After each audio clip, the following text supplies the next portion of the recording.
Good morning, and I hope you enjoyed your holiday. You know, when I was reading over this gospel earlier this morning, one thing struck out at me, and it's this. The devil, as a rule of thumb, loves to make a lot of noise. And the Holy Spirit, hence Christ, hence God the Father, as a rule of thumb, does not. Having said that, I know there's a place for loud community praise and worship celebrations, but even there, wherever the Holy Spirit is present, there is a unity in worship, there is a kind of a harmony. It's not just about drawing attention to the person who is leading it.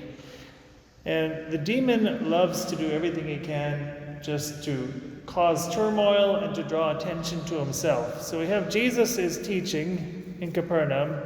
By the way, did it ever occur to you, anytime that you imagine Jesus preaching, we know that he preached strongly. We know that his word had power unlike any other word that ever has been or ever will.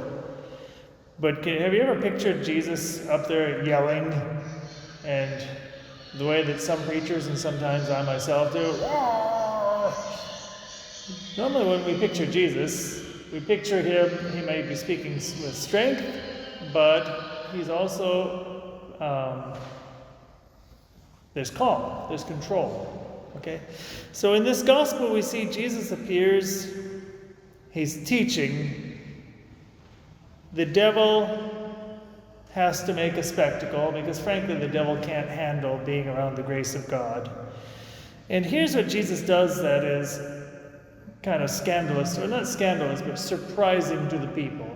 First of all, it says Jesus was teaching with authority. It doesn't just mean like he's a guy who teaches with a lot of conviction. It means that as opposed to the teachers of his time, the Jewish teachers before would have never preached in their own name.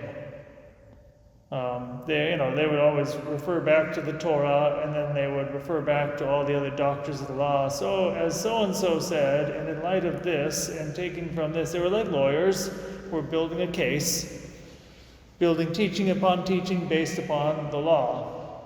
Jesus didn't do that. Jesus simply taught in his own name.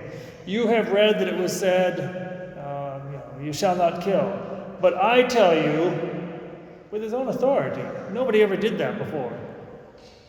And a lot of it actually kind of got Jesus in trouble on occasion in the sense that people are saying, well, he's teaching with authority in his own name.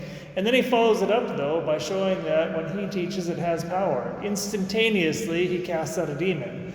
Now, the Jewish people had exorcists, just like we have exorcists. But no Jewish person would ever exorcise a demon in his own name or by his own power.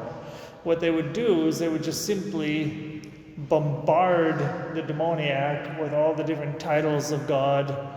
Yahweh, host of armies, Yahweh, who has parted the Red Sea.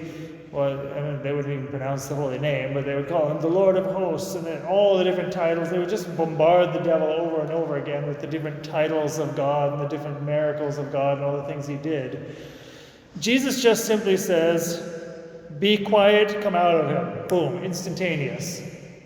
By his own power. So what Jesus ultimately is doing is he's showing, I am at the center. From now on, I have authority.